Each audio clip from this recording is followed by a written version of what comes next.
दोस्तों नमस्कार, स्वागत है आप सभी का। अगर फिर से चलिए जानते हैं झारखंड सूबा की ताजा खबरों को, लेकिन उससे पहले अगर आपने अभी तक इस चैनल को सब्सक्राइब नहीं करो, सब्सक्राइब कर लें, जिससे कि आपको झारखंड सूबा की ताजा खबर रोजाना मिलती रहे। सबसे पहली बड़ी खबर, झारखंड में ईडी अफसरों की बढ़ाई गई सुरक्षा। गृह मंत्रालय ने झारखंड पुलिस को दिए हैं निर्देश। जमीन घोटाला, अवैध खनन घोटाला समेत कई मामलों की जांच से जुड़े ईडी के अफसरों को नुकसान पहुंचाने की साजिश रची गई थी, जिसके बाद ईडी के अफसरों की सुरक्षा बढ़ा दी गई है। जानकारी के मुताबिक ईडी अफसरों की सुरक्षा की जिम्मेदारी अब सीआईएसएफ को दी गई है। सूचना यह भी है कि इस संबंध में केंद्रीय गृह मंत्रालय के द्वारा एक पत्र भी राज्य पुलिस को भेजा गया है, जिसमें ईडी अफसरों की सुरक्षा को लेकर निर्देश दिए गए हैं। ईडी के अफसरों को न सिर्फ फर्जी मुकदमे में फंसाने की साजिश रची गई थी, बल्कि ईडी के 2 अफसरों को तो नुकसान पहुंचाने के लिए आरोपियों ने झारखंड के गैंगस्टर से भी संपर्क साध लिया था। जानकारी यह भी है कि रांची जेल में बंद गैंगस्टर के गुर्गे से इसको लेकर आरोपियों ने बैठकर प्लानिंग की थी। झारखंड में लगातार ईडी की कार्रवाई से भ्रष्टाचारी बौखलाए हैं और सूचना यह भी है कि आरोपियों ने ईडी अफसरों को नुकसान पहुंचाने के लिए पहले नक्सलियों से संपर्क किया था, लेकिन नक्सलियों ने इस मामले में पड़ने से साफ इनकार कर दिया, जिसके बाद झारखंड के गैंगस्टर से संपर्क साधा गया। अगली खबर, झारखंड में एकलव्य विद्यालय के मामले में हाईकोर्ट के आदेश के खिलाफ सुप्रीम कोर्ट पहुंच गई सरकार। झारखंड हाईकोर्ट के जस्टिस एसएन प्रसाद एवं जस्टिस नवनीत कुमार की खंडपीठ में चानों में बनने वाले एकलव्य मध्य विद्यालय के निर्माण को लेकर दाखिल याचिका पर सुनवाई की गई। सुनवाई के दौरान सरकार की ओर से अपर महाधिवक्ता आशुतोष आनंद ने कोर्ट को बताया कि हाईकोर्ट के आदेश के खिलाफ सरकार ने सुप्रीम कोर्ट में एसएलपी दाखिल की है और मामले में समय प्रदान किया जाए। इस पर कोर्ट ने मौखिक रूप से कहा कि इस मामले में जल्द स्थगन आदेश लाएं। बड़ी खबर, दूसरी जाति की युवती से शादी करना पड़ गया महंगा। झारखंड के युवक को गया में घर से बुलाकर गले और छाती में मार दी गोली। प्रेम विवाह करना एक युवक को महंगा पड़ गया, वो भी दूसरी जाति से। झारखंड के रहने वाले एक शख्स को गया जिले में गोली मारी गई और घर से ले जाकर उसको गोली मारी गई है। बिहार के गया में झारखंड के युवक को गोली मारकर गंभीर रूप से जख्मी कर दिया गया है। गोली युवक के गले और छाती के बीच फंसी है। उसे बेहतर इलाज के लिए मगध मेडिकल कॉलेज अस्पताल रेफर किया गया है। और बताया जाता है कि दूसरी जाति की युवती से शादी करने के कारण युवक के साथ इस तरह की वारदात को अंजाम दिया गया और पुलिस आरोपियों की पहचान कर रही है। बड़ी खबर, हेमंत सरकार ने राज्यकर्मी को दिया दीपावली का तोहफा। महंगाई भत्ता बढ़ा, कैबिनेट ने 23 प्रस्ताव पर लगाई मोहर।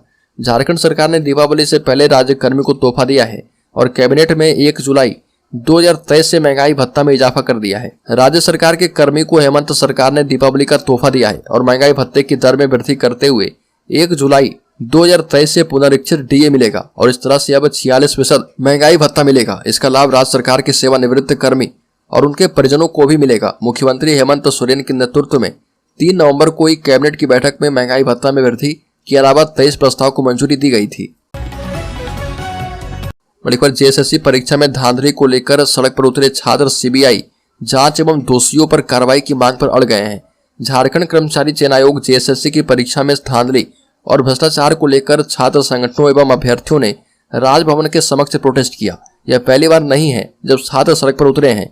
सैकड़ों छात्र उग्र थे और दोषियों पर कार्रवाई के साथ पूरे मामले की सीबीआई जांच की मांग कर रहे थे।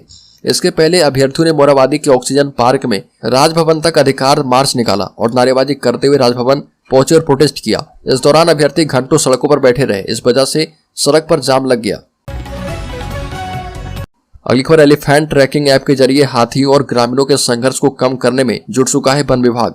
झारखंड में लोगों और हाथियों के बीच संघर्ष कम करने के लिए वन विभाग की ओर से एलिफेंट ट्रैकिंग ऐप लॉन्च किया गया है। इसके जरिए लोगों को ग्रामीण हाथियों के संरक्षण में वन विभाग की मदद कर पाएंगे। जंगली क्षेत्रों में कमी के कारण कई बार जंगली जानवर घनी आबादी वाले इलाके में प्रवेश कर जाते हैं। इससे आए दिन जान माल का नुकसान देखने को मिलता है। झारखंड में ज्यादातर जंगली हाथी आबादी वाले इलाके में पहुंच जाते हैं और जान माल को नुकसान पहुंचाते हैं। हाथियों की वजह से लोगों को हो रहे नुकसान को कम करने के लिए पिछले महीने वन विभाग की तरफ से एलिफेंट ट्रैकिंग ऐप की शुरुआत की गई है। यह ऐप जो है स्मार्टफोन के माध्यम से परिचालित होता है। इस ऐप से ग्रामीण और वन विभाग के लोग ये जान पाएंगे कि आसपास के क्षेत्र में हाथियों का झुंड कहां पर है। अगली खबर, 15 नवंबर को झारखंड आएंगे पीएम मोदी, भगवान बिरसा मुंडा को अर्पित करेंगे श्रद्धांजलि। झारखंड की धरती के लिए आगामी 15 नवंबर ऐतिहासिक क्षण होगा, जब भारत के प्रधानमंत्री नरेंद्र मोदी भगवान बिरसा मुंडा के जन्मस्थली उलिहातू में 10 बजे पूर्वाह्न उन्हें नमन करते हुए श्रद्धांजलि अर्पित करेंगे। और भाजपा के प्रदेश महामंत्री एवं सांसद आदित्य साहू ने जानकारी देते हुए बताया कि प्रधानमंत्री के खूंटी कार्यक्रम की तैयारी को लेकर भाजपा की महत्वपूर्ण बैठक संपन्न हुई है। अगली खबर, राज्य में चोरों में नहीं है भगवान का भय, मंदिर से लेकर उड़े 1.5 लाख के गहने। झरिया के सोनापट्टी लाल बाजार स्थित सत्यनारायण मंदिर में चोरों ने देर रात मेन गेट का ताला काटकर भगवान के चांदी का मुकुट एवं देवी के सोने के आभूषणों की चोरी करके फरार हो गए। इस घटना से इलाके में हड़कंप मच गया। मामले को लेकर मंदिर के पुजारी अशोक पांडे ने पुलिस से शिकायत की है। बताया जा रहा है कि चोरी किए गए जेवरात की कीमत लगभग 1.5 लाख रुपए बताया गया है। सूचना मिलते ही पुलिस मौके पर पहुंचकर मामले की छानबीन में जुटी है। पुजारी अशोक पांडे ने बताया कि रात लगभग 10 बजे मंदिर का मेन गेट बंद कर चले गए थे और सुबह करीब 6 बजे पूजा करने के लिए मंदिर पहुंचा तो देखा कि दरवाजा का 2 ताला काटकर गिरा था और मंदिर के अंदर का ताला भी काटकर गिरा दिया गया था। अगली खबर, परीक्षा में त्रुटि मामले की न्यायिक जांच की मांग, अमर बावरी ने की है मांग। 5 केंद्रों पर एग्जाम हुआ था रद्द। बता दें कि इस मामले में आयोग ने इन केंद्रों पर पुनः परीक्षा आयोजित करने का निर्णय किया है। जेएसएससी ने परीक्षा के बारे में प्राप्त रिपोर्ट के आधार पर उक्त निर्णय किए हैं। आयोग के सचिव की ओर से कहा गया कि परीक्षा के दौरान 5 परीक्षा केंद्रों पर कुछ पालियों में प्रश्न पुस्तिका सील नहीं होने अथवा क्षतिग्रस्त होने और एक परीक्षा केंद्र पर एक पाली में एक उत्तर पुस्तिका कम होने की सूचना आयोग को मिली है। अगली खबर, झारखंड विद्युत वितरण निगम लिमिटेड में कार्यपालक अभियंता सहायक अभियंता से लेकर महाप्रबंधक तक भले ही कागजी रूप से जिम्मेदार रहे, लेकिन यदि संविदा पर काम करने वाले ऊर्जा मित्र को आप पर गुस्सा आ गया तो समझ लीजिए कि चक्कर में फंस गए हैं। ऐसा ही कुछ मामला हुआ कुंवर सिंह कॉलोनी निवासी गीता रानी घोष के साथ। गीता रानी घोष के बंद पड़ी दुकान का 1 माह का बिल 1,54,857 रुपए आ गया। अब गीता रानी घोष एवं उनके बेटे तापस घोष परेशान हैं। एक ही माह में बिजली विभाग ने बिजली का मीटर 23,000 यूनिट से अधिक दिखा दिया है। अब आवेदन देने पर सुधारने की बात हो रही है। तापस घोष का कहना है कि बिल आने के बाद से वो परेशान है। मां को हाई ब्लड प्रेशर है और उन्होंने इतनी राशि के बारे में सुना तो भौचक रह गए। अगली खबर, झारखंड में पायलट बनना चाहते हैं तो झारखंड के युवाओं के लिए बड़ा अवसर आने वाला है। हेमंत सरकार पूरा खर्च उठाएगी। राज्य सरकार हर साल 30 पायलट तैयार करेगी। इसके लिए दुमका हवाई अड्डा में commercial pilot licence with multi engine rating and Airbus 320 timing rating प्रशिक्षण अकादमी का गठन किया जाएगा। प्रवेश परीक्षा लेकर प्रशिक्षण अकादमी के लिए अभ्यर्थियों का चयन किया जाएगा।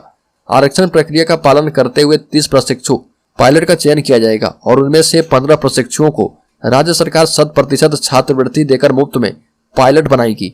2 चरणों में होने वाला प्रशिक्षण दुमका एवं नोएडा या फिर गुड़गांव में होगा। एक बार दिए जाने वाले प्रशिक्षण पर 9 करोड़ रुपए खर्च किए जाएंगे। बड़ी खबर, 2024 में राज्य में 33 सरकारी छुट्टियां घोषित। अगले साल के लिए झारखंड सरकार ने लिए हैं अहम फैसले। कैबिनेट ने वर्ष 2024 के लिए सार्वजनिक अवकाश की तिथियां तय कर दी है। अगले वर्ष एनआई एक्ट के तहत 21 और कार्यपालक आदेश के तहत 12 दिनों की छुट्टियों को मंजूरी दी गई है। इसमें 15 जनवरी को मकर संक्रांति, 23 जनवरी को सुभाष चंद्र बोस जयंती, 14 फरवरी को बसंत पंचमी, 31 अक्टूबर को दीपावली, 7 एवं 8 नवंबर को छठ, 15 नवंबर को गुरु नानक जयंती की छुट्टी दी गई है। बड़ी खबर, झारखंड में 3 बच्चों के साथ महिला ने तालाब में लगाई छलांग, मां और बेटा बेटी की मौत। बड़ी खबर है झारखंड के पलामू से आ रही है, जहां पर एक महिला ने अपने 3 बच्चों के साथ तालाब में छलांग लगा दी, जिससे महिला और उसके 2 बच्चे की मौत हो गई, जबकि तीसरे का इलाज अस्पताल में चल रहा। घरेलू विवाद के कारण ये कदम उठाया गया और घटना हैदरनगर थाना क्षेत्र के करीमनडी गांव की है। मृतकों की पहचान करीमनडी गांव निवासी जवाहिर राम की पत्नी निर्मला देवी, उनकी 8 साल की बेटी लाडली और 5 साल का बेटा करण के तौर पर हुई है, जबकि 3 वर्षीय गुड्डी का इलाज अस्पताल में चल रहा। बताया जा रहा है कि निर्मला का पति जवाहिर 2 दिन पूर्व ही रोजी रोटी के चक्कर में तेलंगाना के सिकंदराबाद गया था और निर्मला देवी का अपने सास ससुर के साथ किसी बात को लेकर विवाद हो गया था और निर्मला देवी गुस्से में अपने 3 बच्चों के साथ घर से निकल गई और पहले तालाब में तीनों बच्चों को फेंक दिया। अगली खबर, बोकारो में 22 नवंबर से फिर से शुरू होगी होमगार्ड की बहाली। 15,000 से अधिक अभ्यर्थियों ने दिए हैं आवेदन। कई बार स्थगित होने के बाद अब 22 नवंबर से फिर से बोकारो में होमगार्ड की बहाली प्रक्रिया शुरू होगी। बहाली प्रक्रिया मोहन कुमार मंगलम स्टेडियम बोकारो में किया जाएगा और बताते चले कि जिले में 553 पद पर बहाली को लेकर करीब 15,000 से अधिक अभ्यर्थियों ने आवेदन दिए हैं। ग्रामीण होमगार्ड जवान का पद 320 है और इसमें महिला 157 एवं पुरुष 163 है। बताया गया कि मोहन कुमार मंगलम स्टेडियम बोकारो में उपलब्ध नहीं होने की स्थिति में क्रिकेट स्टेडियम सेक्टर 4 आयोजित की जाएगी और ये भी कहा कि सभी अभ्यर्थियों का बहाली प्रक्रिया प्रखंडवार किया जाएगा। साथ ही इस बार ससमय और चरणबद्ध तरीके से प्रक्रिया पूरी की जाएगी। बड़ी खबर, झारखंड हाईकोर्ट ने ओबीसी आयोग के अध्यक्ष की नियुक्ति नहीं होने पर झारखंड सरकार से मांगा है जवाब। झारखंड हाईकोर्ट ने नाराजगी जताते हुए राज्य सरकार से जवाब मांगा है कि राज्य में ओबीसी आयोग पिछड़ी जाति आयोग के अध्यक्ष की नियुक्ति क्यों नहीं हो पाई है। राज्य सरकार से हलफनामा दाखिल कर यह बताने को कहा गया है कि आयोग के अध्यक्ष की नियुक्ति कब तक की जाएगी। कोर्ट ने कहा कि ऐसा न करने पर राज्य के कार्मिक सचिव को सशरीर उपस्थित होना होगा। वहीं न्यायमूर्ति रंगन मुखोपाध्याय की पीठ ने राज्य में लंबित नगर निकाय के चुनाव जल्द करवाने की मांग को लेकर दायर रिट याचिका पर सुनवाई करते हुए निर्देश दिए हैं। बता दें कि राज्य में अप्रैल के बाद सभी नगर निगमों, नगर पालिकाओं, नगर परिषदों और नगर पंचायतों को सरकारी प्रशासकों के हवाले कर दिया गया है। नए चुनाव होने तक इन निकायों में निर्वाचित प्रतिनिधियों की भूमिका पूरी तरह से खत्म कर दी गई है। याचिका में मांग की गई है कि नगर निकाय के चुनाव संपन्न होने तक वैकल्पिक व्यवस्था के तहत प्रशासक की बजाय निकाय के पूर्व निर्वाचित प्रतिनिधियों को शक्तियां दी जाए। और याचिका की सुनवाई के दौरान कोर्ट ने अपनी मौखिक टिप्पणी में इस बात पर आश्चर्य व्यक्त किया कि नगर निकाय में निर्वाचित प्रतिनिधियों का कार्यकाल पूरा होने के बाद भी लगभग 6 माह बीत गए हैं, लेकिन अब तक सरकार ने चेयरमैन की नियुक्ति नहीं की है।